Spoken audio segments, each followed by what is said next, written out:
You are now tuning in to the Going North podcast with your host, best-selling author, and professional speaker, and member of the John Maxwell team, Dom Brightmon. And every Monday and Thursday, we're going to hear the voice of a different author sharing their gifts, stories, and expertise to help you charge forward in life. Now let's get on with the show.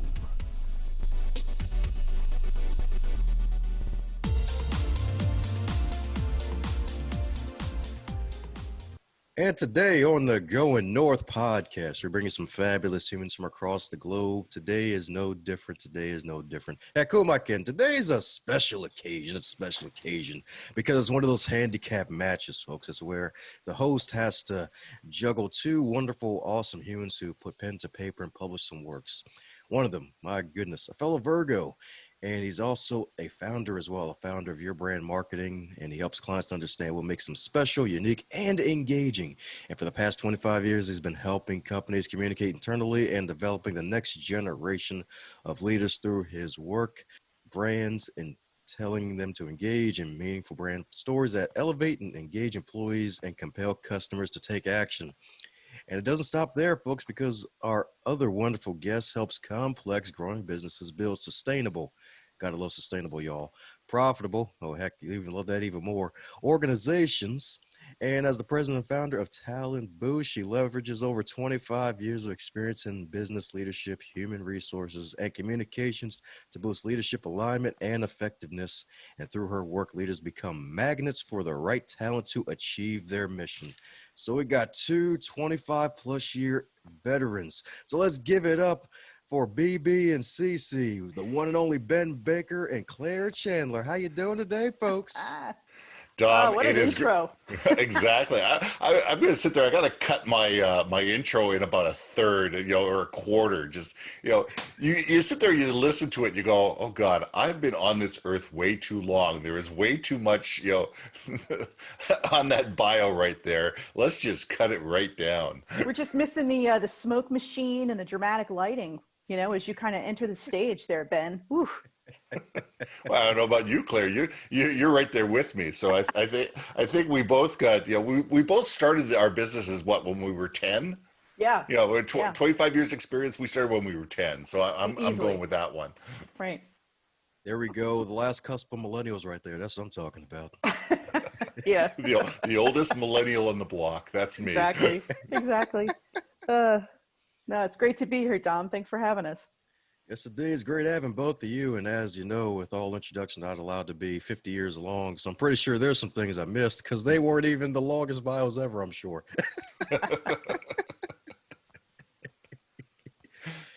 Yes, indeed. Yes, indeed. So you got this wonderful project, I believe, coming out in August, right? This wonderful co-author book about leadership in the new normal, aka the new reality. Call it what you wish. I just call it says what's next. I'll let Claire really speak to this, but our thought process is there's always something new. There's always a new normal. Every single day you wake up, something's different. There's always changes out there. There's always somebody pushing the envelope that's going to create something that's going to change reality for somebody. So it's about being able to embrace change, understand change is going to happen, keep one eye on the horizon and saying, okay, how is this going to affect me? How is this going to affect my people? How is this going to affect my customers? And where do we go from here? Because if we sit there and go, oh my God, change is coming, you're constantly going to be in a state of crisis. And who needs that? We just need to sit there and go, change is a constant. Let's go. Let's find out how do we move forward from this point forward. Yeah, just to add to that, I am an eternal optimist, and so even in the midst of this global crisis, that we are all living through, I like to look for the positive, and I like to the clients that I serve and the leaders that I work with, I always try to say, okay, what opportunity does this create? And one of the things that Ben and I talk about in our book that's coming out is the fact that this is a globally shared crisis, a globally shared experience, that no one has the expertise to solve, because no one has ever seen it before. And so there's a positive in that this is the first time that even leaders who were hesitant to say, I don't have all the answers, can finally say, I don't know my way through it, right? Because we've never encountered this before. And so, that was kind of what we built our conversations around, Ben and I, about let's not wallow. Let's not just look at, heads down in the muck, trying to get through, this current crisis, but let's look beyond that and pull our people through it, because that is the only way we're going to thrive at the other end of this. Yeah, you can say that again, and it's so darn true, because there's always those types of leaders, especially those who are still at that first level leadership by title, and they haven't really gotten into that groove yet, and they feel like they have to know everything. And now it's like, okay, well, since everybody else doesn't know what they're doing, I guess it's okay for me to finally admit the truth that I don't know what the heck I'm doing. Amen. That's absolutely right. Well, yeah, I mean, my favorite comment is leadership is a mindset. It's not a job title. There is really no title leader out there. Leader is something that you wake up every morning and you sit there and go, okay, how can I make things better for the people around me? How can I give them the tools to succeed? And I don't care if you're 6 weeks on the job or 16 years. If you are somebody that motivates other people, if you're the people that inspire people, if you're the person who can communicate, if you're the one who can provide vision and give people the why behind what they do, you're a leader. And that's what the world needs right now. The world needs leaders. They need people that can sit there and say, you know what, this is the direction we're going to go in. Oh, that didn't work out. Okay, why didn't it work out? Let's rally the troops. Let's figure it out. Let's see where we go next. Bring everybody together, explain to them the new direction we're going in and why this is going to work and how I need you to succeed with this and move forward. It's being able to be at the point of your life where you can sit there and say, I don't know everything. And it takes a team to succeed. Yes, indeed. And you can say that again, because I know you're not a fan of the word manager at all. Not my favorite word. That's right. I guess taxes might be a better word in your vocabulary opposed to manager, huh? At least taxes do something for you. The difference between a manager and a leader, is the Simon Sinek statement. I mean, I love Simon Sinek 10 years ago, and it starts with why, where he goes off and he says, okay, you've been late 5 days in a row. Your manager comes up to you and says, you've been late 5 days in a row. Be late day number 6. We're going to have consequences. The leader comes up to you and says, you've been late 5 days in a row. Is everything okay? And it's a difference between you manage process and you lead people. And, that term manager at that first tier leadership position is one that really is a disservice, because you are still leading people. And to say, call them a frontline leader, call them, whatever you want to call it, but leadership should be in the title. It shouldn't be a manager, because managing is what you do to process, not people. And you can't inspire people if you're micromanaging them, or if you're constantly telling them what to do, how to do it, and not explain to them why. Yeah, and the challenge and the opportunity around people. I always say if we were all managing robots, employing robots, this would be a lot easier, right? Leading a business, because you can sort of take one off the assembly line and tinker and give them a little bit of WD-40 and away we go. But the fact that every single person that we lead and that we work with is unique is both a challenge and an opportunity, right? It's a challenge because they each respond to different incentives. They each respond to different motivations. They've got different value systems. They've got different strengths and weaknesses. And so that is difficult, but it's also an opportunity, because when you can tap into what is uniquely great about each person and what uniquely drives them to contribute their best, that's where the magic lies. And yes, it takes more effort to be a true leader, a genuine leader, a leader that's going to pull you forward. But the rewards, the payoff of that is so significant.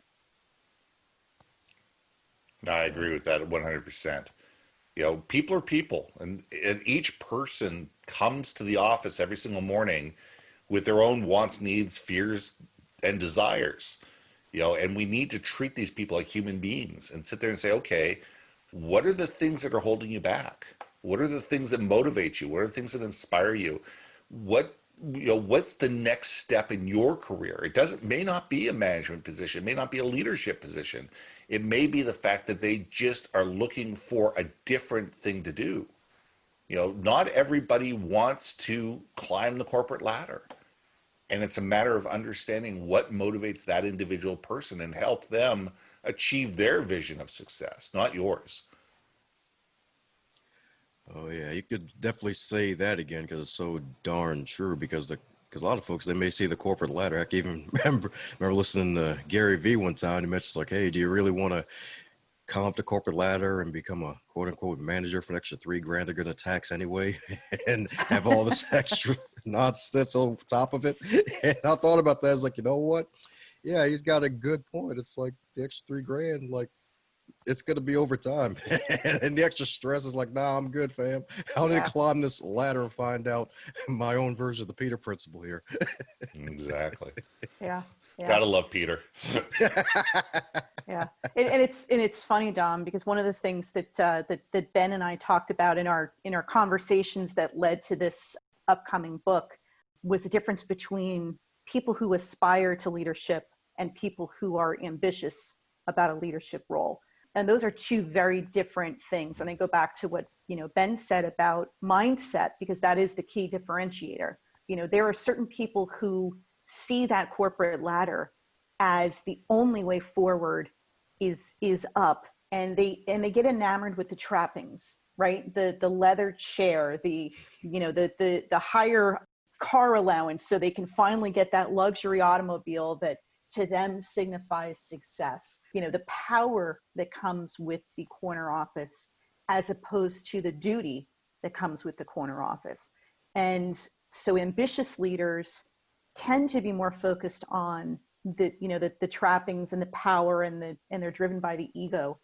Aspirational leaders are driven by service, right? They're driven by I'm not necessarily gunning for climbing that ladder. Perhaps it's thrust upon me, but I appreciate the obligation I have to lead in as ethical, as transparent, and as positive a way as possible. And unfortunately, in a lot of corporate cultures, it's that first example. It's the ambitious leaders. It's the ones that are enamored by the trappings and the money and the power and the ego that tend to get promoted, that tend to move up the ladder. Because a lot of corporate cultures over time, tend to reward more of that overtly power-driven manager who is masquerading as a leader. And that's where companies, I think, get into a lot of trouble, because they're motivated by personal gain, not by how do I compel and motivate and inspire and accelerate the people around me to work together more productively and achieve our mission. Those are the kinds of leaders you want to look for, advance, support, and reward. Yeah, and those leaders that I see, I mean, the ones that are not motivational, the ones that are not inspirational, the ones that are in there for power, the visual that I get is that brass ring. There's that one brass ring at the top of the ladder, and everybody is stepping on each other's faces to get at it. It's how can I push other people down in order for me to rise? And the aspirational and inspirational leaders are the ones that want to bring everybody up with them, that the tide rises for all. And by mentoring, by coaching, by teaching, by giving people that you lead the ability to learn in a safe environment, for them to be able to take on small leadership projects themselves, for them to have the ability to try new things, makes those people better. And when the people that are part of your team rise up, it makes you look better, and therefore you're the person that they should be looking at saying, okay, we should be giving this leader more responsibility because there's somebody below them that's ready to jump into their role. And that's how it should be. As Claire says, it's not how it usually is, but that's really what it should be. It's the companies that are built with, okay, let's just build absolute competition between departments, creates silos, creates division, creates animosity, creates miscommunication, and therefore companies start becoming seen as commodities because it's not about the people, it's not about the customers, there's no longer purpose, and all of a sudden you're a low cost, low value commodity that's easily forgotten and easily replaced. So what do we need leaders like that for? We need leaders that sit there and build teams that are going to build customer experience. Because when they do that, they build more loyal clients, and it's a value-based relationship. It's not a price-driven relationship. And that's how companies thrive. So Dom, what's interesting is Ben and I have, over the last several months, developed a very good, very simpatico relationship through these communications. And over that time, we've learned what each other's trigger words are. And so he, I think, intentionally used one of my trigger words, which is the word silos. Yeah, so thanks, Ben. So now I'm going to go into a little bit of a rage. So, you know, and he's absolutely right. The silos that get created over time in most corporate cultures, you know, nobody starts out building a business and saying, we're going to, you know, build silos so that you only play in this space and you only play in that space and don't talk to that, right? And it's unless so you're funny. building nuclear missiles, you well, know. or you know, unless you have a dairy farm, right? And then Exactly. silos very, very important. That's great, and you know, and God bless, right? You got to keep the grain together or the milk together, what have you. But it's so funny because every CEO I talk to has the same complaint. They say, I can't get my senior leaders to collaborate and to work together. Mm-hmm. What's going on with them, right? And I always say the same thing. I say, well, how are you incentivizing them? And, you know, you kind of have to pull it out of them, but the answer is they're incentivizing them to achieve individual targets, right? Targets that are specific to their team, their division, their region, their function, what have you. And you wonder why they're not collaborating. Maybe deep down they do want to collaborate, but at the end of the day, they have families to support, they have needs of their own. And if the money is, you know, where is rewarding individual achievement, they're going to give up on the collaboration. They're not going to focus as much effort on that. And that happens over time. And it's, you know, it's one of those things where, because you're deeply within your own forest, you don't see those silos forming because it doesn't happen overnight.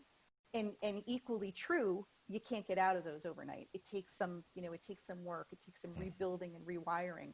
But yeah, silos set me off. They are one of the biggest downfalls of corporate culture, and they thwart innovation, competitiveness, and growth every time. Couldn't agree more. Oh man, Got me off on a rant. You see what he did, Dom? Yeah, don't get me started on the word disruptive. You know, we'll be here all day. Poor Dom right now is going, why did I invite these two knuckleheads onto my show? I'm not really I'm not sure. going to get a word in edgewise. Oh no, trust me. Don't worry, you two are fabulous. Don't worry. Far from the bottom, close to the top. Trust me. What? We're not at the very top? No, really. Yeah, well, we still have time. It's not like we're competitive or something. Don't worry, you both the cream. Yeah, but who's the better cream? Yeah, really. Wherever the guests come from, I guess the cows, I guess. There we go. Appear from a cow, that's probably the best one. We always lose to the cow, man. Exactly, always. Tell you.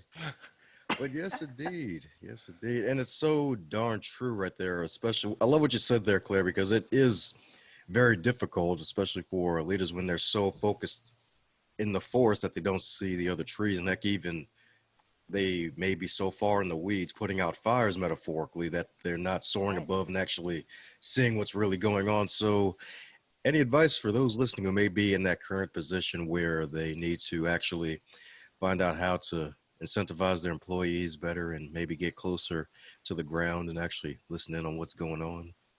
Yeah, well, you know, I mean, for me, and then Ben, please add to this, for me, they have to force themselves to get a little bit of distance. And what I mean by that is CEOs are often still managing. They're still doing a lot of the day-to-day, functional things, and not necessarily micromanaging, although that's always a risk. But, the role of the CEO is to maintain that medium and longer term vision and say, are we still on course? Do we need to make some corrections? Do we need to evolve our thinking? And then I'm going to lead our team, in that longer term direction. And too often CEOs get distracted by and pulled down into the day-to-day firefighting, as you said. And, and they go from meeting to meeting and boardroom to conference room and, shareholder expectations and, senior leaders who are not necessarily getting along, and they have to referee that. So that's the first step, is they need to become more disciplined in taking a step back from that day-to-day firefighting, which, if they've got the right people in place with the right mindset and the right expectations, they should not have to get involved in that day-to-day firefighting and refereeing, right? They should be able to maintain that higher level strategic perspective that the rest of the company is relying upon them to have. And then the second piece of that is they need to have a sounding board, whether it's internal, their team, or somebody from the outside who's a bit more emotionally detached from their situation, that they can trust to be vulnerable in front of. You said earlier, and you're absolutely right, leaders have so much pressure that they put on themselves. They have to have all the answers all the time, and they have to always know exactly where they're headed. And again, we're in a global crisis where this is a perfect excuse for you finally to admit you don't have all the answers, as you said. And so, a lot of leaders think, well, I don't have anybody on my team who can think strategically like me, so they're not an adequate sounding board. Or worse yet, they think, if I express vulnerability in front of my team, that's going to be seen as a weakness. And that's absolutely not true. It's absolutely not true.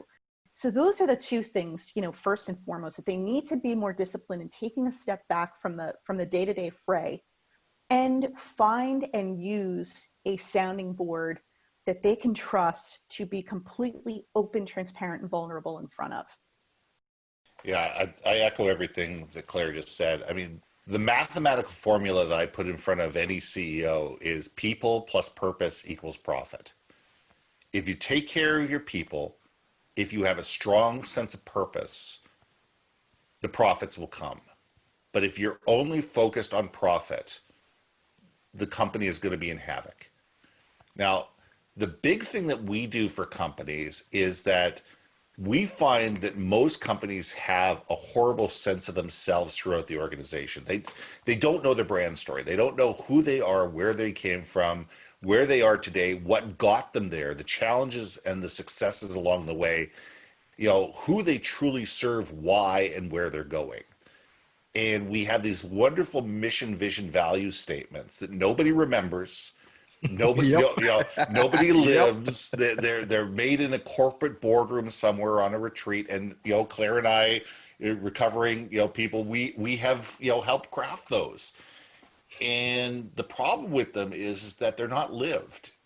And the beautiful thing about a brand story is that every single employee will remember a story. It's easier to remember a story. You can recall it, you can internalize it, you can make it your own, and start telling that story from the first person. So when you as an employee start telling the brand story from the first person, you've become part of it, and you understand how you belong and what your individual purpose is within the greater purpose of the organization, and how you help that organization succeed. Most organizations, what we do is we walk into them and we'll interview department after department after department after department. Literally, we do this by department. And I bring in a graphic recorder, and they stand at the front of the room and they draw the caricature of what the conversation's all about. And we talk to them, what is your brand story? Tell us who you are, what you do, why you do it, who you do it for, all those type of things. And we go through the whole exercise. And then we take these 10 or 15 different, images, and we put them on the board. And the board that, the C-suite created is completely different from finance, which is completely different from marketing, which is completely different from sales. And you wonder why organizations don't have a sense of themselves, because they're all telling a different story and they're all looking at it differently. So when you try to get these departments together and you try to get them all singing from the same song sheet, they can't, because they don't have the same sense of relativeness. They don't have the same vernacular. They don't have the same purpose. They don't understand the organization the same way. So when you can create that story and have that be part of your onboarding process, have it part of your onboard training, have it part of your meeting process, have it part of your AGMs, have it part of your shareholder meetings, everything, meetings with clients, meetings with vendors, whatever, and saying, listen, if it doesn't mesh with our story, why are we doing this? And when every single employee head snaps and say, yeah, you're right, why are we doing this? Then it leads to the right conversations. And that's how companies get elevated. And that's how you stop from being a micromanager to being a visionary leader, because everybody in your organization understands the story. They all are empowered to live that story. And they're all seeing where that story is taking them, and they want to be part of the ride. There's 70% disengagement in corporate America right now. 50% of employees in the US right now are either actively or passively looking for another job. Maybe slightly different because of COVID, but those are the stats, pre-COVID. Every employee that you lose costs you $100,000 to replace. It is time for us to sit there and say, how do we take care of our people better? How do we motivate them so they stay engaged, so we can retain them and then they grow with the company? And the way we do that is by focusing on our people first, our purpose second, and that will bring profit along. But when companies just sit there and say it's all about top line profit because that's what the shareholders need, to be able to be happy at the end of this quarter, that's when companies just become another commodity. And that's all you are. You're a slave to your shareholders, and your actual customers, the people that are actually paying the bills, don't even matter anymore. Because you're driven by that share price. So there's the question is, who's the master, who's the slave? Powerful right there. Powerful right there. And so, Don, you're especially about those mission statements. Remember sitting in a meeting with folks a few years ago, and we were trying to come up with a library branch mission statement, like vision statement, and we made one up, but it was so darn long. I'm, I'm like, why is this so darn long? And what does that mean again? Exactly. And who can repeat it? Yeah. Nobody. Yeah. Well, and the reason they grow out of control is because those mission statements attempt to satisfy everyone, right? The external audience, the internal audience, the customers, the shareholders, the community, the environment, all of that. And because you're trying to satisfy everyone and factor in everyone, it becomes much ado about nothing, right? Yeah, and so that's why they get so out of control, so flowery with their language, and at the end of the day, they're total crap because they're not something that people can attach meaning to. Yeah, I got a perfect story that talks to this. Just after 9/11, Southwest Airlines, I mean, everybody knows Southwest Airlines. Anybody who's flown Southwest Airlines knows how irreverent the flight crew are, and how they do their announcements and all that kind of stuff.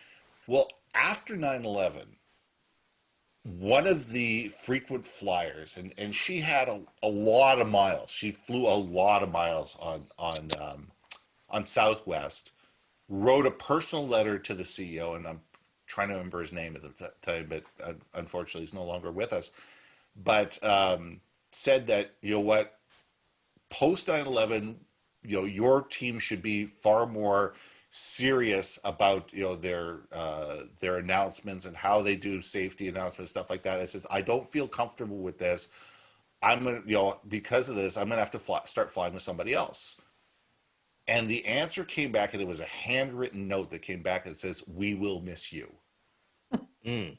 And it was like, okay, this is our purpose. This is who we are. This is what we do. This is why we do it. This is our heart and soul of our organization. And it's not that we're not serious about what we do. We're just not serious about ourselves. And that resonated with the employees, and that letter was shared with every single employee, and it was a rallying cry, and it allowed every employee to realize that what they were doing was still okay, and that the purpose of the organization had not changed, and allowed people to realize that they were empowered to be who they were and what they did. And that was really, really powerful at a time. And we're coming through this again, where the airline industry got the snot kicked out of it, where they realized we're going to be okay as an organization because senior management has our back. And I think that's probably one of my favorite stories to tell about purpose. Yeah, my goodness. It's good for senior management to have your back, but that's if only if you're doing something good, though. And if you're not doing something good, it should be a learning experience. It shouldn't be a time to yell and scream and admonish and make somebody feel embarrassed. It's a time to have a conversation to say, okay, that didn't go well. Why? Let's sit down and let's talk about it. And what can we learn from this? And what are we going to do better? Now, if the same person is doing it over and over and over again, then they haven't learned, and that's a different experience altogether. And then might be time for the person to go find something else to do. But everybody should have the ability to make mistakes and learn from them, because let's face it, the mistake's already been made. Whether it cost you $5,000 or $500,000, the money is already gone. Better to use that thing as a training aid and at least recoup some of that money than to just throw the person away and they learn nothing, and nothing changes within the organization. And that's where clarity really comes into play. The clearer a company is from the top down about their mission, their purpose, who they are, what they're going to be about, who they're going to serve, and how they're going to serve them, that becomes your guidance document, or your GPS, if you will, for your day-to-day decisions, the expectations that you set around performance, and the feedback that you give around behavior. Because it either furthers our purpose or it detracts from the purpose. So, but if you're not clear about that, if you're not really sure what it is we're all about, how we got here and where we're going, that's when you get high turnover. That's when you get office drama. That's when you get bad behavior without any consequences, because people don't know how to regulate that. One of the biggest complaints I hear from leaders in terms of a skill gap of their managers and their rising leaders is their inability to resolve conflict. Mm-hmm. Nobody likes to do that. Nobody likes to get into those situations. But even with clarity of purpose, you are going to have some people who get into conflict, whether it's a misunderstanding, personality clash, what have you. But that's when conflict resolution becomes a lot easier, is if you have this clarity of, listen, this is where we're going. Does this sort of conflict detract from that? Or is this a useful debate that we just need to facilitate a little bit more constructively, mm-hmm. right? And that's the thing, I talk to leaders who say, well, these are adults, so they'll just kind of figure out, they'll kind of resolve their conflicts over time. If I give them enough time and space, it's sort of like when my husband and I have an argument and his solution is to walk away and give me space. Okay, husbands out there, worst thing you can possibly do is walk away from your wife when you're in the middle of an argument thinking she just needs time and space to cool down. That ain't gonna work. So, and it's the same thing in the workplace, right? Conflict does not tend to dissipate the more air you give it. It tends to linger, and it tends to permeate your culture, because people see the lack of consequences. They see what behavior is tolerated, and they see what behavior is rewarded. So, if you are not, as a leader, being very intentional about how you're handling performance behavior and the forward progress of your company, it's going to be handled for you. And I don't think you're going to like the direction you're going in. Yeah, I mean, take a look at, everything from, sexual misconduct to, innuendo to, I mean, there's a million things that happen every single day within companies all over the world that are just left under the table. Oh, that wasn't so serious. Oh, if she had a problem with it, she'll say something. And all those type of things. And it's up to leaders to say, no, that's unacceptable.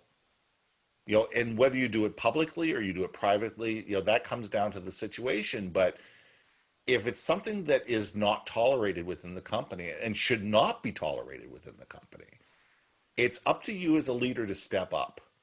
And it's up to you to sit there and have those unpleasant conversations and say, we don't do that in this company. That is not accepted. And we need to deal with this now.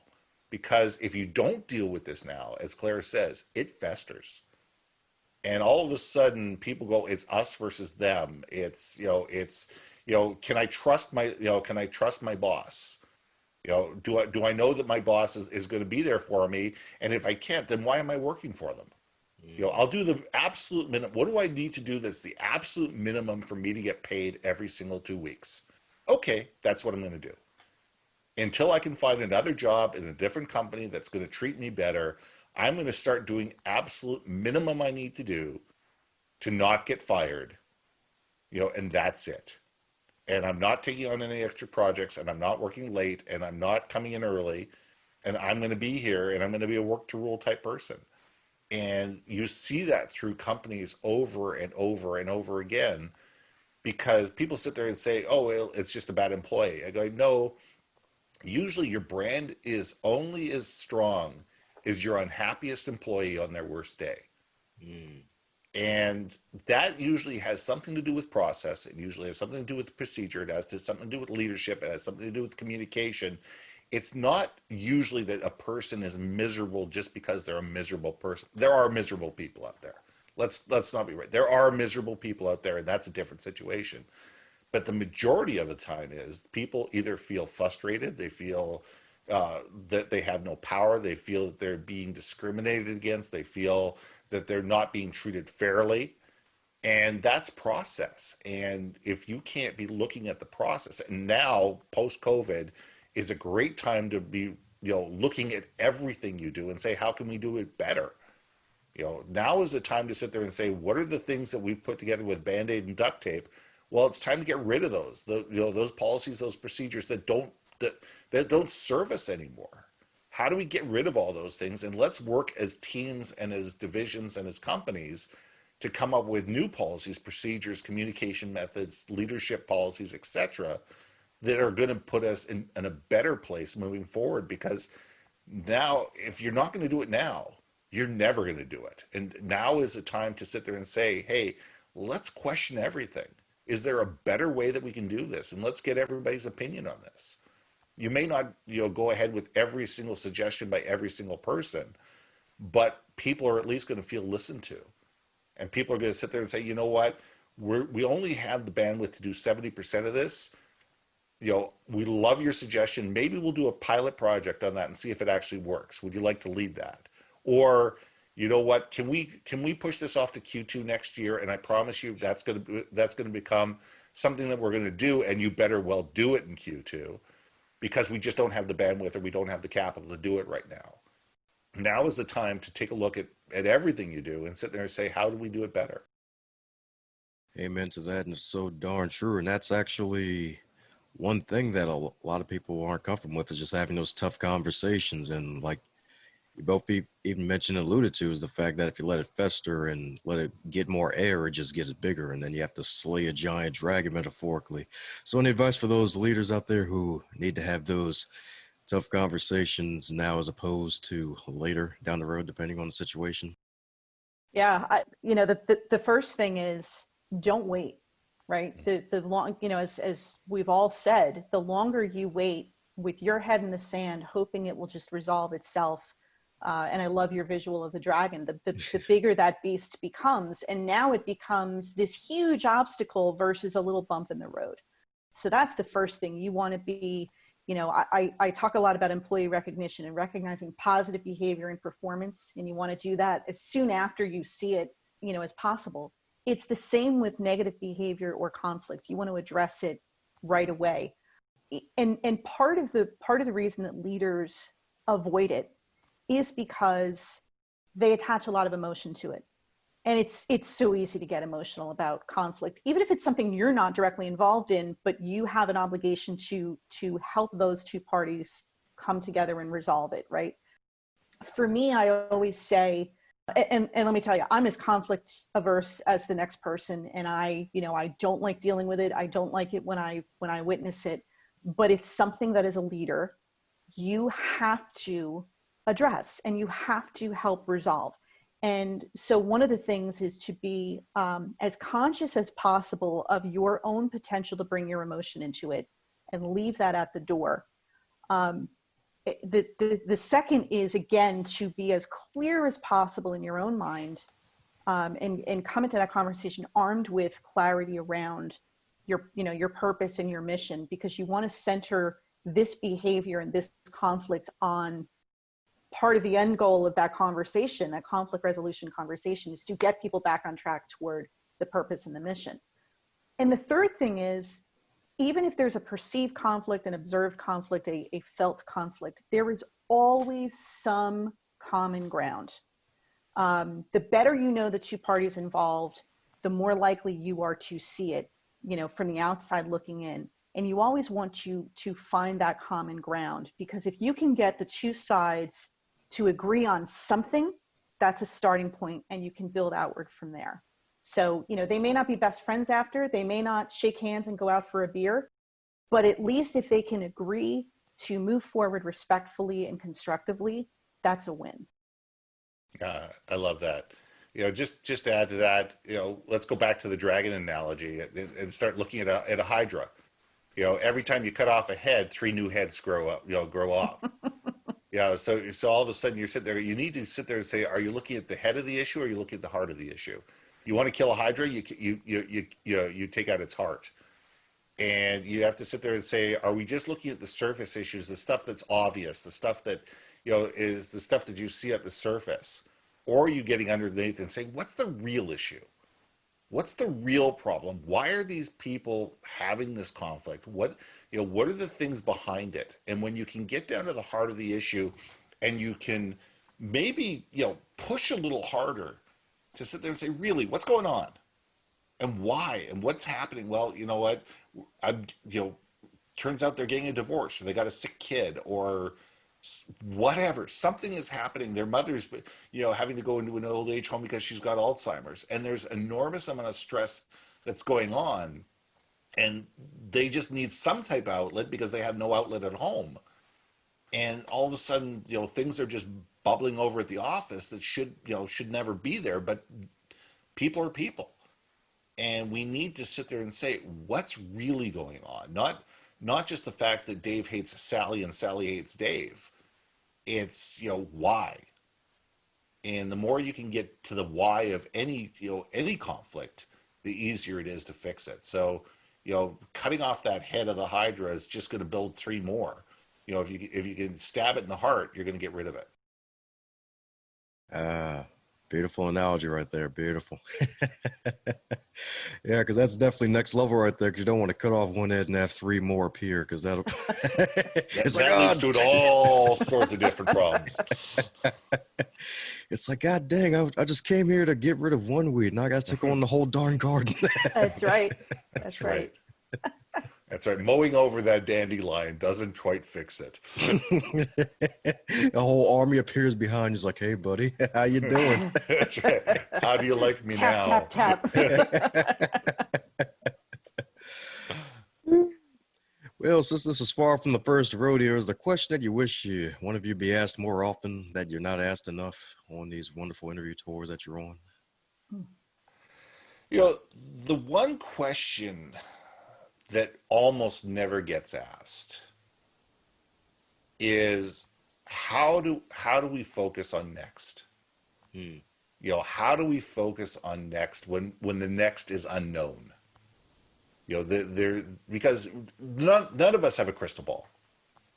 For the last millennia, people have made plans of the future. For the last 30,000, 50,000 years, people have made plans for when the sun rises the next day. But there's no guarantee. It may rain, it may hail the next day. You don't know what's going to happen. You make plans, and then God laughs. Yep.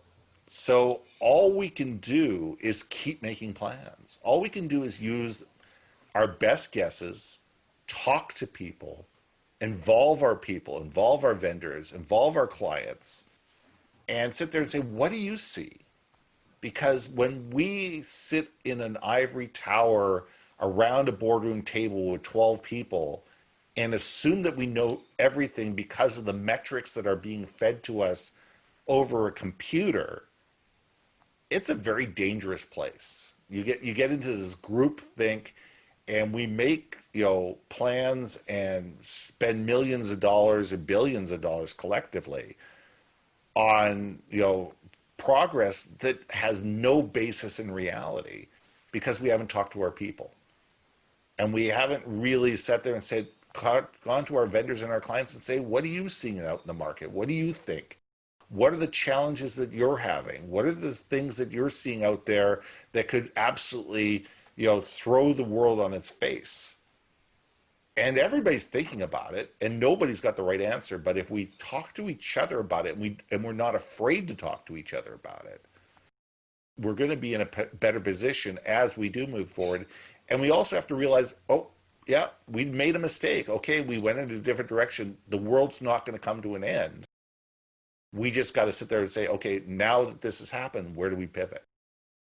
Yeah, I would say for me, the question that is probably on a lot of leaders' minds, but I don't get asked much on these podcasts, is what is the best way to become a more profitable business? Because that at the end of the day is what they want, right? They kind of couch it in, how do I become a better leader and how do I do all these things? But really what they're waiting for is, what's the magic bullet? And there's no magic bullet, but you win the lottery. Yeah, right. But you're looking, the biggest problem is they're looking in the wrong place for the profit, right? They're looking at the bottom line. They're looking at last quarter's, the financial report on the last quarter's performance. And all of those things are lagging indicators. If you want to fix what's broken in your profitability pipeline, you have to look at leading indicators. And, it's all the things we've been talking about. It's being clearer in your purpose, but it's also focusing on your employees and your customers and your why. Those are the leading indicators. Those are things that you can make active improvements in how you lead, and how you guide, and how you serve, and how you solve problems and conflicts. Those are the things that are going to stop the bleeding of talent, of inefficiency, of customers, of quality defects, and that's going to get your pipeline and your profit far more tightened up and focused, so that the money flows better. The money part, as Ben says in his formula, people plus purpose equals profit. Stop looking at your financial indicators as some fortune teller that's how the next quarter is going to go. You're looking backwards, and I don't know anybody who walks forward with a lot of confidence if they're walking backwards. You're going to trip that way. So at least me, I'm not so good with the foot coordination when I have to walk forwards, let alone backwards. But that's how leaders tend to lead, is they walk backwards. They look at the last quarter's performance, and they look at the people who have left. You've got to turn around. You've got to keep your focus on the horizon, and you've got to bring your people forward, and then the profits will come. Yeah, because if you live in a philosophy of, if I just cut this, I'll be better, or if I can just survive this quarter, everything will be fine, you're just going to spiral. The people that stop marketing and get rid of salespeople and all that kind of wonderful stuff during a down economy, give your head a shake. Seriously, because those people are there not only to get you sales today, but they're to get you sales for the next 2, 3, 5, 10 years. And yeah, you may have a bad quarter. Yeah, okay, it might be a little challenging now, but those are the people that are going to make sure that when the economy does turn around, when your clients are buying again, they're going to buy from you instead of buying from your competitor, because your competitor, when you're cutting everything, they're doubling down. And if they're doubling down, they're the ones that are going to build that long-term relationship and that trust, where all you've done is showed that you've taken your services and cutting them in half. It's all about adding value. Yes, indeed. Yes, indeed. I love how both of your answers basically aligned with each other. It's like, all right, got to focus on what's next. And then, of course, the profitability. It's like, all right, got to look forward, and actually look forward and have some forward thinking as opposed to always looking at the past and trying to walk backwards going forwards. That's right. Absolutely. Yes, indeed. Yes, indeed. Well, coming down to the magical question every guest gets to answer, and that is for both of you. So, as if you're to wake up tomorrow and you're 25 again, but this time in the current year of 2020, and there was no pandemic, what advice would you give to yourself? I'm glad you qualified that there's no pandemic. Yes, right. Because otherwise, as a 25-year-old, I would just go back to bed, I think, and just wait it out. Grab a beer and a pizza and head back under the covers. You just ride that out, man. Just ride that out. I don't know, Ben, you go first. You take that one first. You know what? I love giving you the last word. So probably the best piece of advice I would give to any 25-year-old, and myself included, is listen more, be humble. If you want to build trust, you got to be trustworthy. And you need to take care of other people first. Because if you take care of other people first, they will take care of you. But you need to be a person. Stop worrying about, do I know this coding program? Do I, have I got this degree? Have I got that? Are you a person that's trustworthy? Can you think on your feet? Can you extrapolate? Can you communicate effectively? Can you be that person that people trust? If you can be that person, you're going to go far in life. Skills, individual technical skills will change. None of us are coding in Fortran anymore. But, things of being able to, problem solve, those are the things that'll get you go far in life. Love that. Yeah. And for me, I think to tell my 25-year-old self would be take more risks, try out, as many different things as possible. You have your, the next few decades to, to establish a career, and what is going to serve you best is having as many broadly diverse experiences as possible. So you don't pigeonhole yourself too early into something that, down the line, you're going to say, I wonder what my life would have been like if only I had done this. And so, and the other piece to that is, in doing that and taking more risks and opening yourself up to those experiences, be open from a sense of learning from all of that.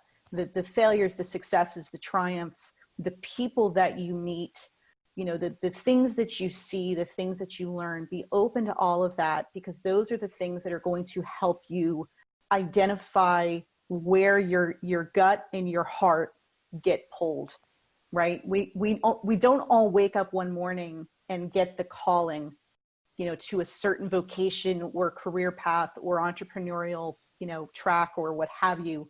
But you have to be open to it. And sometimes it builds over time. And the more open you are to different experiences, and different people that don't think or look or walk or talk like you, the more likely you are going to find your own purpose, your own mission, your own why, and know exactly how you want to go and tackle that.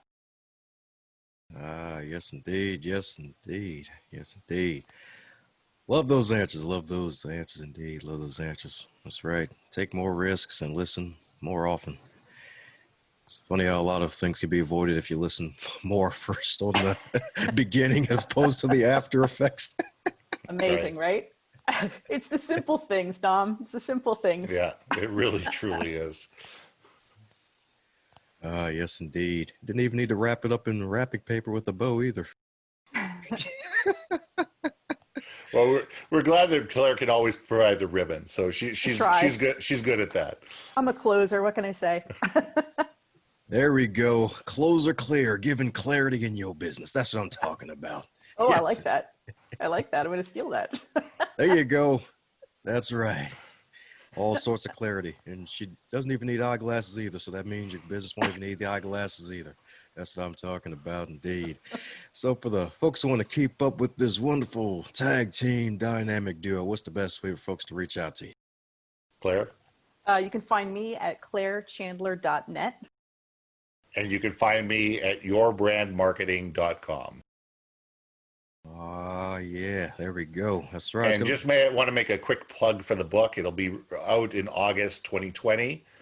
And the book is called Leading Beyond a Crisis, a conversation about what's next. And that'll be available on Amazon. Woohoo! Is it going to be on audio too? Not yet. We haven't got the audio version yet, but we're focusing on getting the actual book out first, the Kindle version, the actual paper book, and then we'll see what we can do about tackling audio. Ah, there you go. It'll be like salsa dancing, right? In this case, it's you're both in separate geographical locations. That's right. Virtual salsa. Yep. That's right. The question is who's dipping who? Wow. Well played, Ben. Doritos and Tostitos all day, I bet. Oh, there you go. That's right. Nacho chips. Don't forget about the nacho chips. That's right. That's right, because they nacho chips. Let me stop.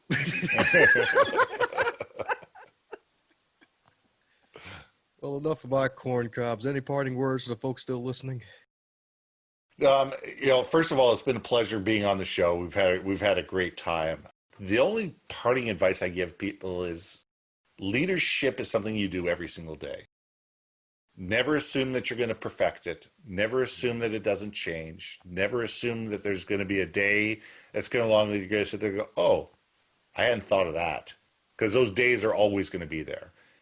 And the more we can embrace that, the more we can embrace that this is a continual learning experience, and surrounding yourself with people that are, smarter and, have done things that you haven't done, that's where the magic happens.